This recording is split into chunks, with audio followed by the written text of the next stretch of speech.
Assalamualaikum warahmatullahi wabarakatuh.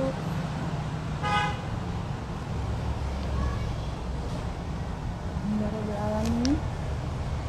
Segala puji bagi Allah yang telah memberikan kita kesempatan sehingga kita bisa berkumpul pada IG Live kali ini bersama bincang selanjutnya.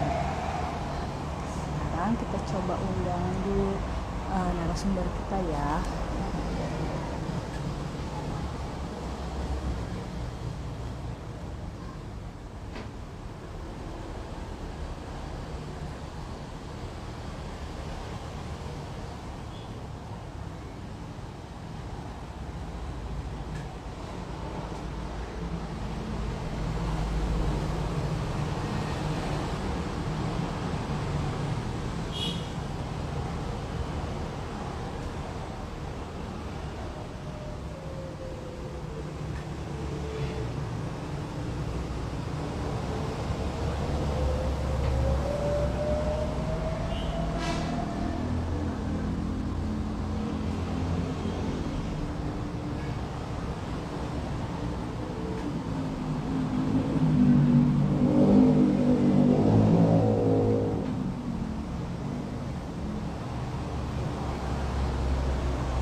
Salah.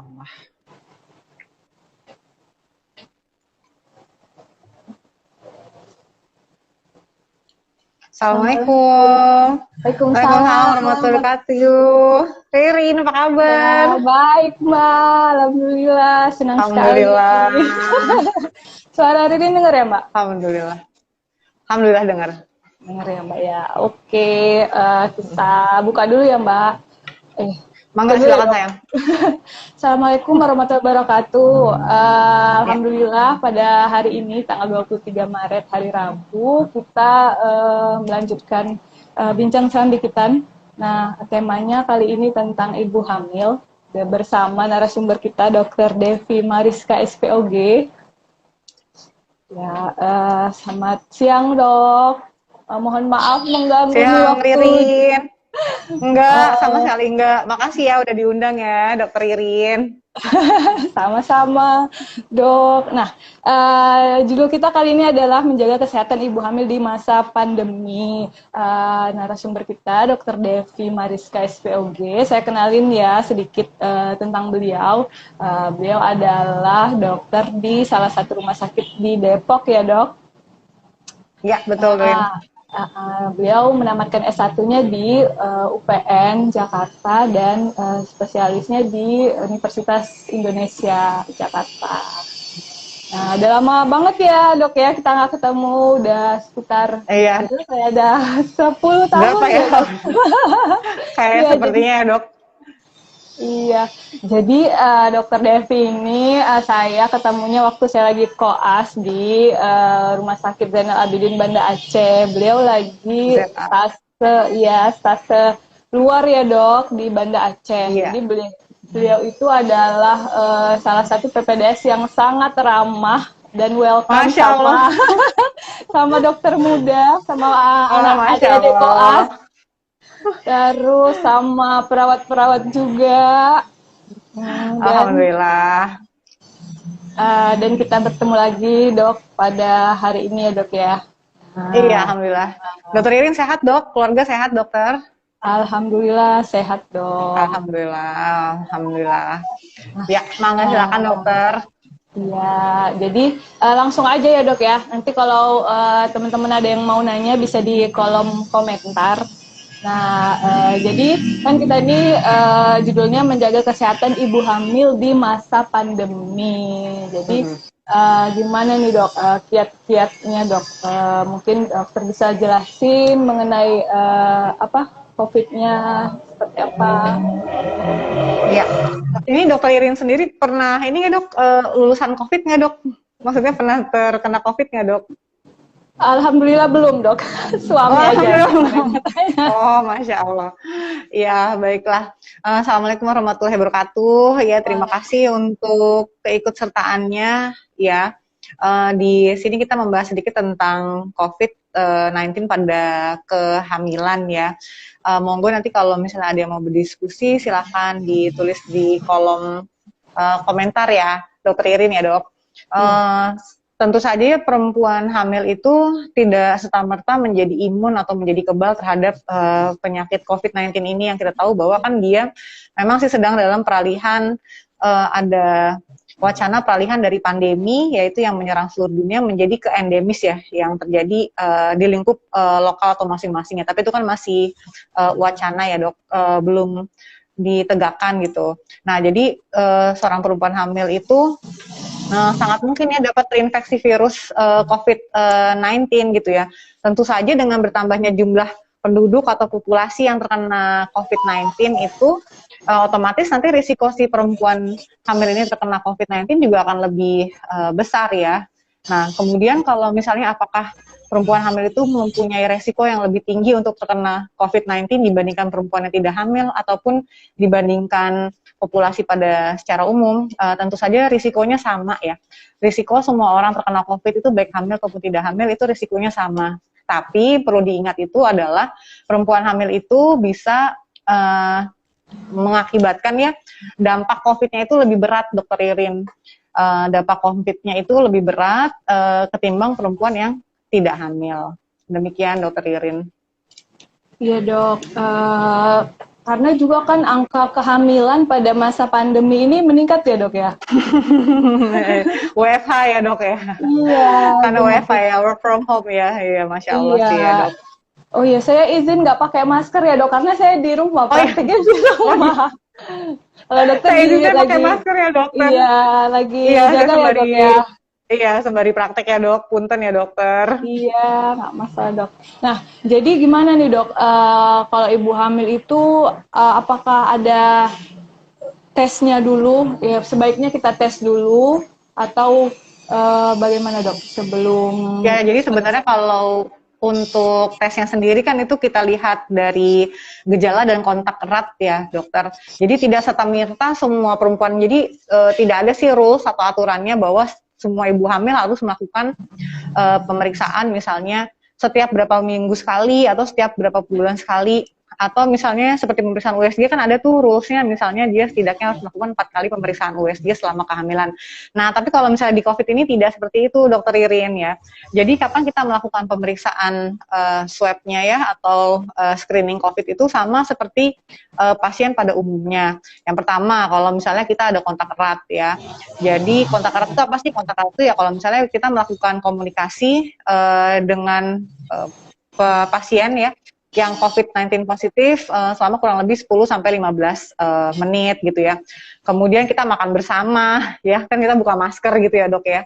Nah kemudian misalnya pasangan ya, misalnya si ibu hamil suaminya positif COVID, nah itu berarti kontak erat tuh, berarti si ibu sebaiknya dilakukan juga screening COVID ya. Dan itu pun screeningnya juga harus ini ya dok, lihat waktu gitu. Jadi nggak serta-merta misalnya sekarang positif, terus diperiksa besoknya kan langsung hasilnya negatif, udah tenang-tenang aja, nggak juga gitu. Kita harus lihat. Jadi biasanya hasil positif itu memberikan hasil di hari ke-4 atau hari ke-5. Jadi kalau misalnya kita terlalu cepat melakukan screening pun kadang-kadang hasilnya bisa positif atau negatif palsu. Nah terus kapan lagi nih kita si ibu hamil melakukan screening? Kalau ada gejala ya dok. Jadi kalau misalnya lagi kontrol gitu terus tiba-tiba batuk-batuk atau misalnya ada demam gitu ya, terus diminta untuk screening, jangan baper, jangan marah gitu ya. Memang kalau misalnya ada gejala pasti kita akan minta si ibu untuk melakukan screening gitu, atau habis berpergian ke tempat yang memang angka COVID-nya tinggi, nah itu memang sebaiknya dilakukan screening atau pemeriksaan COVID. Demikian dokter Irin. Iya dok. Jadi kan dok, kalau misalnya ada ibu hamil nih di masa pandemi ini, kira-kira udah 2 tahun ya dok ya? Nah, iya udah 2 tahun ya. Jadi kalau bagaimana cara melindungi diri kita dok? Kalau kita udah terlanjur hamil di masa seperti ini, bagaimana cara melindungi diri kita? Ya kalau misalnya kita memang belum terkonfirmasi COVID ya alhamdulillah ya pasti ya ya kita sebagai apa namanya warga negara yang baik ya, warga negara yang baik itu berarti kan mengikuti sila pertama Pancasila, ketuhanan yang Maha Esa ya. Berarti kan kita harus bersyukur gitu karena Allah masih melindungi kita ya dari COVID gitu ya. Tapi kan bukan berarti kita boleh berlengah-lengah ya dok ya. Jadi apa yang harus kita lakukan ya tetap kita harus prokes ketat ya dokter Irin. Kayak misalnya nih batasi pakai masker ya, selalu pakai masker, kemudian jaga jarak ya sama orang lain, terus sering-sering kita mencuci tangan ya atau pakai hand sanitizer ya.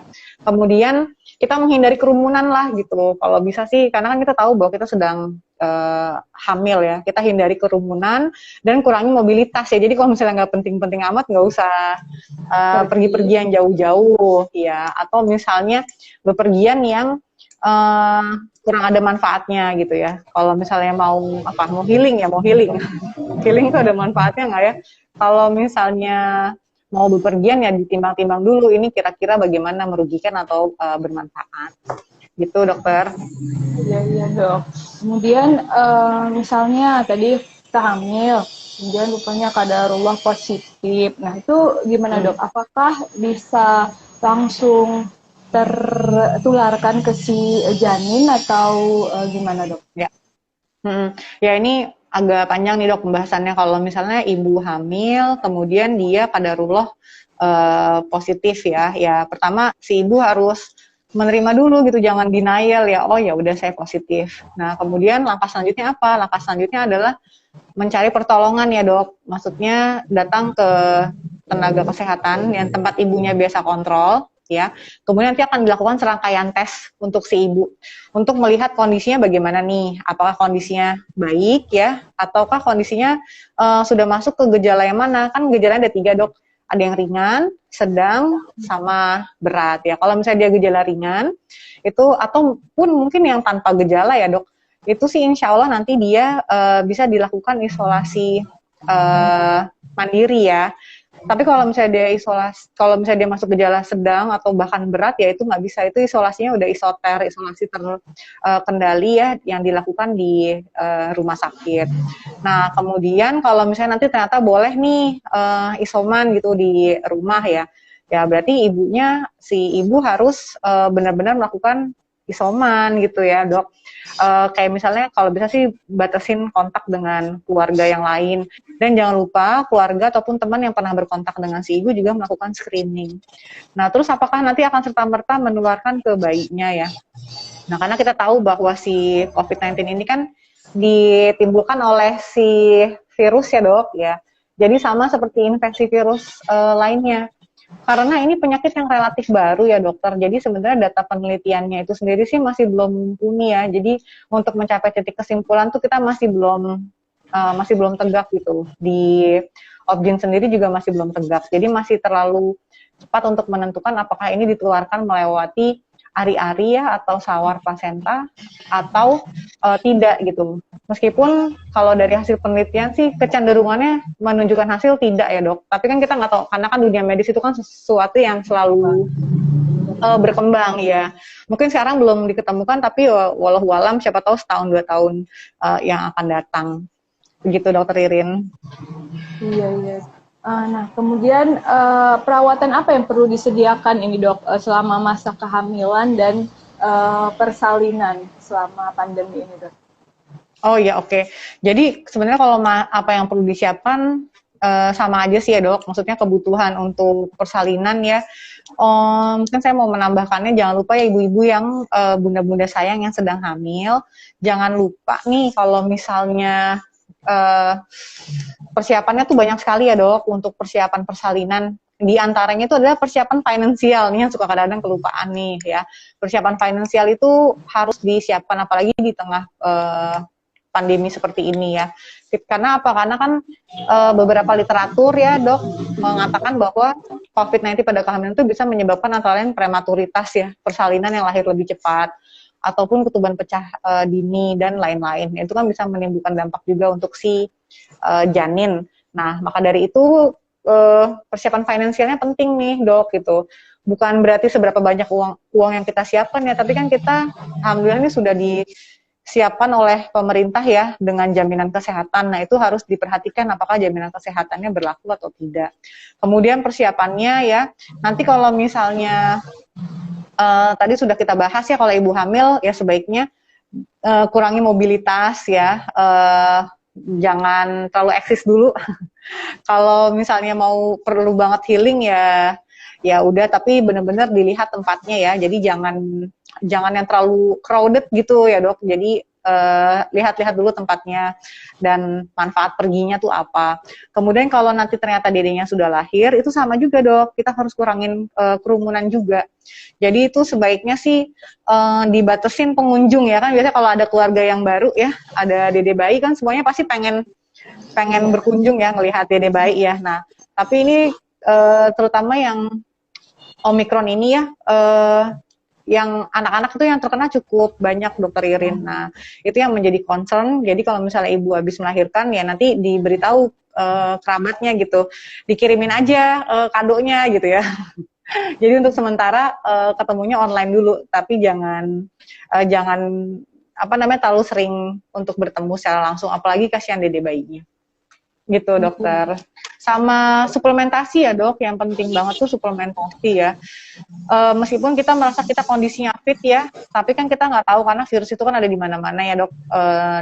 Dan sebenarnya Indonesia ini kan bukan cuma permasalahan pandemi COVID ini aja dok, tapi kan Indonesia juga banyak permasalahan kayak misalnya tuberkulosis, itu juga masih belum selesai kita tangani ya dok.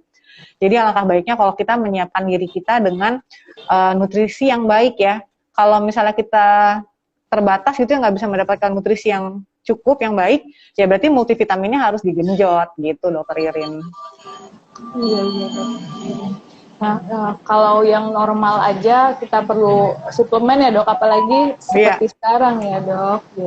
Betul dokter Irin. Nah, kalau untuk lahirannya dok, apakah misalnya ibu hamil yang udah terkonfirmasi positif harus sesar atau bisa pervaginam? Mana lebih baik? Ya, nah jadi kalau sesar tuh tentu saja kembali ke apa ya istilahnya ya, kebutuhan ya atau indikasi medis gitu ya dokter. Kalau misalnya dia letaknya lintang gitu ya, itu pasti udah nggak bisa lah kita coba untuk lahir normal gitu. Atau misalnya bekas sesar dia dengan ketuban pecah gitu ya, itu juga udah sulit lah untuk kita lakukan induksi persalinan ya atau pervaginam atau lahirnya secara normal gitu. Nah, memang kalau untuk persalinan itu kembali lagi ke apakah ini kira-kira ibunya bisa melalui persalinan pervaginam atau tidak. Tapi kembali lagi ke keadaan rumah sakit masing-masing dokter ya. Jadi kan kadang-kadang rumah sakit ada yang kamar bersalinnya itu sudah disiapkan tekanan negatif ya, yaitu ruangan khusus untuk pasien COVID ya. Tapi ada juga rumah sakit yang tidak siap nih ruang bersalinnya untuk untuk menangani pasien COVID gitu. Pun kadang-kadang ada juga rumah sakit yang kamar operasinya juga nggak siap dok untuk menangani pasien COVID. Nah jadinya di sini kita harus bijaksana juga gitu ya. Dilihat apakah tempat pelayanan kesehatannya itu bisa untuk menyediakan persalinan normal atau persalinan sesar gitu dokter. Jadi nanti kalau misalnya kita pengennya tuh lahirannya normal, tapi ternyata ruang bersalinnya nggak ada gitu ya dok, atau misalnya SDM-nya kayak yang tahun lalu tuh kan banyak sekali tuh tenaga kesehatan yang ikut ambruk juga ya karena COVID ya. Jadi SDM-nya, sumber daya manusianya itu berkurang gitu, sehingga tidak memungkinkan di rumah sakit ini untuk dilakukan persalinan pervaginam. Kemudian dicari rumah sakit lain gitu, ternyata rumah sakit lain juga kadarullah misalnya penuh ya, yaitu kembali lagi nih ke kesediaan atau kesanggupan rumah sakit masing-masing gitu dokter Irin. Jadi harus kita rencanakan matang-matang ya dok ya, harus ada plan A, plan B, plan C gitu ya dok. Betul sekali dokter Ririn. Kita nggak bisa saklek misalnya maunya kita apa gitu ya, karena situasi seperti ini bisa tiba-tiba berubah kondisinya. Yang penting ibunya selamat dan dedeknya selamat, itu yang penting. Iya. Kemudian misalnya nih udah lahir nih si bayinya, boleh nggak itu deketin sama si ibunya dok, gimana? Misalnya udah Nah, lahiran. kalau misalnya IMD, mungkin maksud dokter Irin inisiasi menyusui dini ya, atau Um, menyusuinya langsung? ya IMD juga, maksudnya boleh nggak kita begitu udah positif lahir anaknya, boleh nggak kita deketin gitu? Nggak boleh ya? Oh, kalau kan jadi kalau misalnya abis melahirkannya ada istilahnya namanya inisiasi menyusui dini tuh dok. Langsung tuh kita tempelkan bayinya di ibunya kan ya, untuk merangsang bayinya menyusui. Nah kalau misalnya pada ibu yang positif COVID. Nah, IMD itu sebaiknya dihindari ya dok. Dari Tapi bukan berarti ibu yang positif COVID tidak bisa menyusui untuk anaknya. Jadi kan untuk menyusui itu ada dua macam. Ada yang menyusui langsung sama ada yang menyusui tidak langsung. Nah, pada ibu dengan positif COVID ini sangat dianjurkan dan dihimbau untuk melakukan menyusui secara tidak langsung. Jadi ibunya memerah ASI-nya ya ke tempatnya pasti kan insya Allah bersih ya. Dan pada saat memerah itu ibunya pakai masker supaya tidak ada kontaminasi ya. Kemudian nanti itu susunya, ASI-nya itu bisa diberikan ke bayinya. Kalaupun misalnya mau melakukan direct breastfeeding juga itu dengan persiapan ya supaya apa? Supaya kita meminimalkan kontak ibu dengan si bayi. Begitu dokter. iya. Nah, kemudian kalau misalnya mengenai vaksin dok, kalau dulu kan nggak boleh tuh kalau ibu hamil divaksin. Kalau sekarang gimana dok? Iya Boleh? benar, waktu awal-awal itu memang ibu hamil tidak menjadi target populasi untuk pemberian vaksin ya dokter. Iya, tapi pada saat memasuki tahun memasuki tahun kedua itu mulai ibu hamil mulai diperhatikan dan mulai menjadi target populasi vaksin. Jadi sangat boleh ya dok, malah sangat dianjurkan ibu hamil untuk mendapatkan vaksinasi COVID-1, 2 dan juga bahkan boosternya. Tapi yang perlu diingat ini adalah kapan nih boleh dilakukan vaksin ya. Cuma ibu hamil yang sudah usia kehamilan di atas 13 minggu atau sudah memasuki trimester 2 itu sangat disarankan untuk melanjutkan ataupun mendapatkan vaksinasi. Jadi jangan khawatir. Vaksinnya sama dok, sama yang Kurang lebih sama dokter. Kurang lebih sama. Jadi ada seperti misalnya kita bisa memberikan puntennya sebut merek ya seperti misalnya Sinovac gitu. Kemudian Moderna itu bisa kita berikan pada ibu hamil. Dan jangan lupa berdoa juga ya dokter Irin karena kan kita ditakdirkan sakit gitu ya. Ya jadi kita juga harus legowo dan juga kita juga harus banyak-banyak berdoa. Ada dua yang harus ditingkatkan, iman dan imun. Jadi jangan lupa berdoa. Iya, iya, iya. Kayak apa ya dulu kalau saya waktu kuliah sabda ya dok. Terakhirnya acceptance, kita harus menerima. Oh ya. Iya yang apa kalau ada masalah urutannya itu kan dok. Ya kalau misalnya kita denial akan apa ya memperburuk suasana juga ya kan dok. Betul. Iya, iya, iya. Betul sekali. Terus kayaknya tadi kalau ASI tadi boleh berarti ya dok ya, tapi yang boleh. Tidak langsung ya. Nah, kemudian justru sangat dianjurkan ya dok untuk memberikan ASI. Iya, baik buat ibunya juga ya kan dok supaya nggak sakit payudaranya sama si bayinya juga. Kemudian ya, karena mangga dokter. Karena apa dok? Iya karena si ibu hamil ini kan dia sudah membentuk antibodi ya terhadap COVID ya. Nah, apalagi kan kita tahu kalau 3 hari pertama itu kan yang namanya kolostrum tuh dok, yaitu antibodi tuh. Nah, termasuk diantaranya antibodi terhadap COVID. Meskipun tidak serta-merta menjadikan si anak jadi anti atau kebal terhadap COVID ya dok, tapi yaitu tetap harus diberikan kepada si anak. Begitu dokter. Nah, ini dok, pertanyaan terakhir mungkin dari saya. Kan kalau sekarang nih variannya Omicron, kalau yang kemarin variannya Delta itu ada berpengaruh nggak buat ibu hamil ya? Mana yang lebih sulit atau mana yang lebih ganas seperti itu? Ada nggak? Kalau misalnya kita tahu ya bahwa kalau yang Omicron saat ini memang sepertinya kausalitasnya atau mortalitasnya sepertinya sih tidak setinggi Delta kemarin ya dok, tapi penyebarannya kan cepat sekali dok, jadi total yang terkena Omicron tuh banyak gitu. Jadi kita tidak bisa menyepelekan varian COVID gitu ya dok. Dan kita kan belum tahu nih sekuel ataupun gejala sisa ataupun yang akan terjadi gitu, keluhan yang akan terjadi setelahnya. Kalau misalnya dilihat dari berbahayanya itu belum ada studi yang benar-benar menyatakan bahwa Omicron is less dangerous dan Delta gitu ya. Belum ada itu dok yang menyatakan. Apapun varian COVID-nya ya, jika terkena pada ibu hamil itu bisa meningkatkan resiko derajat keparahan COVID pada ibu hamil. Jadi sebaiknya apapun jenis variannya, ibu hamil tetap berhati-hati ya. Langkah yang terbaik adalah jangan sampai si ibu terkena COVID. Tapi kalaupun ternyata kadarulah terkena COVID ya sudah kita tangani gitu. Iya dok. Ini sekarang kita lihat pertanyaan dari kolom komentar ya dok. Iya, mangga. Jadi kayaknya ada.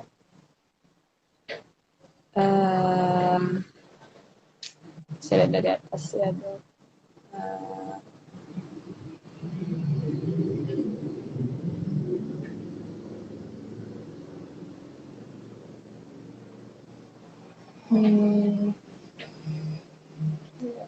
Oh dok. Ini dok dari Al-Rashi. Dok, kalau ibu hamil positif COVID, apa berpengaruh ke janinnya ya? Tadi kayaknya udah kita jawab ya dok ya? Iya, ya. Terus bekas, ya dokter mau nambahin mungkin ada tambahan? Iya, pokoknya kita nggak boleh underestimate, nggak boleh menyepelekan ya dok. Saya kan udah pernah kena gitu misalnya katakanlah ya, atau saya kan udah pernah vaksin gitu. Nah, kita jangan menyepelekan hal tersebut ya.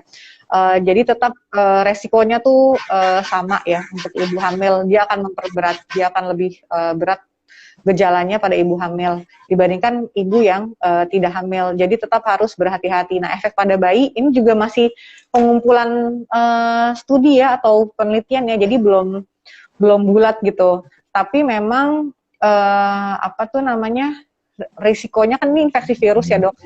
Sama seperti infeksi virus yang lain. Misalnya kalau terkena di trimester pertama tetap ada risiko abortus ya, bisa risiko kecacatan pada bayi atau bahkan kematian pada janin ya. Kalau trimester kedua dan ketiga, ya itu tadi bisa menyebabkan pertumbuhan pecah dini, cacat bawaan, kelahiran prematur, janinnya kecil. Meskipun ini semua belum didukung oleh penelitian yang cukup mumpuni ya dokter. Tapi ya tetap kita harus hati-hati karena kan berarti sudah ada laporan kasusnya nih. Nah berarti itu kan juga bisa terjadi pada kita, gitu dokter. Kemudian pertanyaan selanjutnya dok, ini kalau bekas SC jadi keloid, gimana dok? SC bekas keloid, ya. Jadi memang keloid itu kan pertumbuhan jaringan ya dok yang luka. Nah, pertumbuhan atau perbaikan jaringan yang luka itu kan ada fase-fasenya ya dokter. Jadi nggak langsung sehari 2 hari gitu, tapi kan perlu banyak sekali fase-fase penyembuhan luka, bahkan bukan cuma mingguan tapi bulanan ya. Ada fase yang sifatnya akut, ada fase yang sifatnya kronik. Nah, si keloid itu terjadi pada saat penyembuhan luka terjadi kronik, yaitu dia kan kebuka gitu ya lukanya, kemudian kan badan berusaha untuk menyatukan luka ya, dia akan mengalami pembelahan sel untuk mengisi yang kosong. Nah, tapi pembelahan dan pengisiannya itu kebablasan sehingga timbullah keloid gitu. Nah, itu memang harus dilihat apakah sebelumnya tuh kita ada bakat keloid. Kalau misalnya kita terjatuh atau mengalami perlukaan, itu apakah kita ada timbul keloid. Nah, itu kita harus dilihat. Nah, kalau misalnya kita ada timbul keloid, nah kita harus hati-hati. Berarti nanti kita sesarnya kemungkinan besar kita juga ada bakat keloid. Biasanya keloid itu muncul di atas 2 minggu dengan keluhan, biasanya disertai rasa gatal ya dokter, rasa gatal gitu ya, atau kadang-kadang kemerahan ya. Kemudian dilihat, oh ternyata penyembuhan lukanya nonjol ke atas. Nah, kalau untuk penyembuhannya bagaimana kalau misalnya keloidnya sudah terbentuk ya, kita bisa minta bantuan ke dokter kulit atau ke dokter bedah plastik ya dokter, untuk kita bantu, minta tolong untuk mengangkat bagian keloidnya ataupun dilakukan penyuntikan. Tapi kalau misalnya masih belum terbentuk ya kita harus tahu gitu diri kita apakah kita berbakat keloid atau tidak. ya memang sedih juga ya dok, masa bakat keloid ya, orang di mana-mana bakat memasak, menyanyi gitu ya dok. Ini bakat keloid gitu ya dok ya, tapi ya bagaimana lagi gitu. Nah, kalau misalnya dok ada keloid, terus hamil lagi nih, SC lagi misalnya, itu di tempat yang keloid itu? Iya, jadi memang kalau SC kita memang bukanya di tempat yang sama ya, jadi kan kita meminimalkan perlukaan ya, dan meminimalkan scar ataupun jaringan parut yang ditinggalkan. Nah, jadi kita akan membuka di tempat yang sama dan biasanya jaringan keloid yang lama akan kita buang, Dokter Irin. Oh, sekalian. Ya, dibuang. Nah, tapi kan harus hati-hati karena bisa timbul lagi tuh keloidnya kan. Nah, jadinya apa yang harus diperhatikan? Yang harus diperhatikan adalah pemilihan benang ya. Nanti itu bisa konsultasi tuh dengan dokter masing-masing, pemilihan benang yang minimal reaksi jaringan sehingga bisa meminimalkan terjadinya keloid. Kemudian ada juga obat-obatan anti keloid yang bisa langsung disuntikan pada saat kita melakukan penjahitan, dokternya melakukan penjahitan kulit. Nah, kemudian perawatannya pun setelah kering lukanya ya biasanya kan 10 hari itu dicopot tuh plasternya, perbannya. Nah, itu bisa nanti diberikan krim ataupun salep tertentu.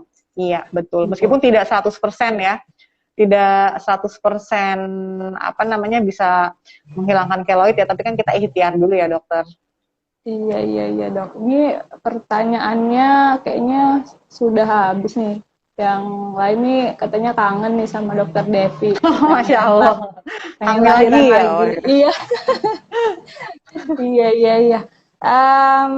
Kalau tidak ada pertanyaan lagi, mungkin dokter Devi juga mau lanjut jaga, atau ada yang mau disampaikan dok, closing statement atau take home message-nya dari dokter Devi?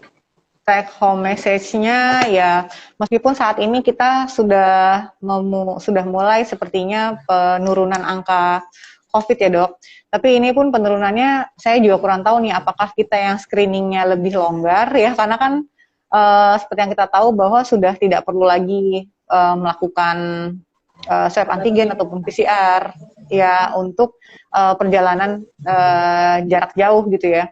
Nah, apakah ini screeningnya yang sudah mulai longgar? Tapi kalau saya pribadi sih, insya Allah saya tiap minggu ya screening, karena kasihan kalau saya jadi pembawa virus untuk pasien ya. Nah, tapi jangan lengah ya, terutama ibu-ibu hamil ya, ada dedek bayi yang harus ibu jaga, dan ibu itu kan tiang keluarga gitu ya. Jadi kalau misalnya tiangnya rumah gitu ya dok, kalau misalnya si ibunya sakit ya itu ntar serumah juga ikut-ikutan goyah gitu ya. Ya mudah-mudahan sih suaminya juga bisa support gitu ya. Nah, terus jangan lengah ya, tetap jaga prokesnya, diperketat ya. Kemudian ibu hamil tuh sangat bisa terinfeksi COVID sama seperti ibu ataupun perempuan yang tidak hamil. Kemudian kalau misalnya kadarullah ternyata terkena COVID, jangan khawatir ya, tapi ask for help ya, minta tolong, minta bantuan ya, dan jangan khawatir untuk dilakukan isolasi di rumah sakit, enggak, karena bisa juga dilakukan isolasi mandiri di rumah gitu ya. Kemudian jangan lupa juga memantau diri sendiri pada saat COVID ya, dan makan itu tadi ya, imun dan iman ya dokter. Jadi obat-obatannya tetap diminum, vitaminnya tetap diminum, sama jangan lupakan berdoa. Demikian mungkin dokter Irin. Ya, Masya Allah, semoga bermanfaat. Terima kasih banyak dokter Devi. Nanti kalau ke Terima Medan, kasih banyak dokter. Iya, saya beberapa bulan yang lalu baru dari Medan, lupa banget, maaf ya dok, karena buru-buru banget dokter. Dalam rangka apa saya dok? Kalau ke Medan selalu ke Soto Sinar Pagi. Oh iya, sarapan tuh, memang wajib dok. Iya, memang bener banget. Kalau di Jakarta nggak ada ya dok? Kalau yang beda ya, pitok sama ya, beda dok, beda. Sensasi makannya juga kan beda ya dok ya di sana. Saya udah 3 kali apa ya dok jalan-jalan ke Medan ya. Medan memang sangat dirindukan. Iya, banyak kulinernya dok. Nanti banyak kuliner. Iya, kami dokternya juga ya. Kalau lagi ke Jakarta jangan lupa ya, kasih tahu ya. Siap dok. Terima kasih banyak sekali lagi dok. Semoga sehat selalu. Sama-sama pasiennya. dokter. Terima kasih banyak dokter Salam juga. buat Semoga keluarga bisa. dok. Salam buat Iya, Mas Danang. waalaikumsalam. Oh iya. Waalaikumsalam warahmatullahi wabarakatuh. Baik dokter Irin, terima kasih banyak ya dokter. Ya, semoga bermanfaat. Sampai jumpa lagi. Iya dok, lebih Insya dan Allah, kurangnya. mudah-mudahan. Saya mohon maaf ya dok. Sama-sama ya dokter. Ya. Mohon maaf juga dokter. Assalamualaikum warahmatullahi wabarakatuh dokter.